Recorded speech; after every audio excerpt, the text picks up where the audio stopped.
कुछ चीज़ें ऐसी हैं जो सनातन धर्म में बुरी समझी गई है। शास्त्रों में इन चीज़ों को अच्छी मान्यता नहीं दी गई। अपनी इस रिपोर्ट में हम बात करने वाले हैं प्याज और लहसुन की। ये दो चीज़ें नवरात्र में बिल्कुल भी इस्तेमाल नहीं की जाती। क्या आपने कभी सोचा है कि इसके पीछे वजह क्या है? क्यों लहसुन और प्याज को न तो नवरात्रि में इस्तेमाल किया जाता है, न ही कभी लहसुन और प्याज से बना खाना भगवान को भोग लगाया जाता है? अगर नहीं तो चलिए हम बताते हैं। अपनी इस रिपोर्ट में हम आपको यही बताएंगे कि क्यों नवरात्रि में प्याज और लहसुन का इस्तेमाल नहीं होता। सबसे पहले इसके पीछे की आध्यात्मिक कहानी की बात करें तो जब समुद्र मंथन हो रहा था और समुद्र में से अमृत निकला, तब भगवान विष्णु ने दानवों को भ्रमित करके अमृत देवताओं को पिला दिया था।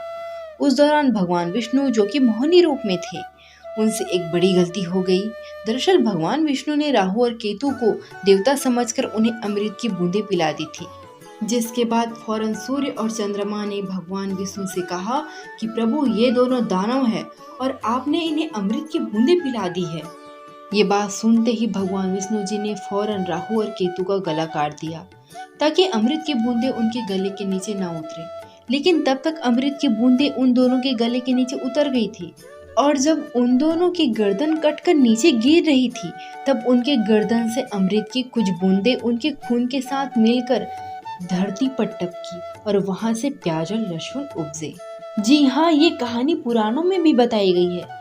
वही इसके साथ साथ आपको बता दें कि खून की उन बूंदों में अमृत भी था, इसलिए प्याज और लहसुन के काफी लाभ भी हैं। लेकिन इसकी उपज दानवों के खून से हुई है, इसलिए यह समझा जाता है कि इन्हें खाने के बाद मुंह से बुरी गंध आती है।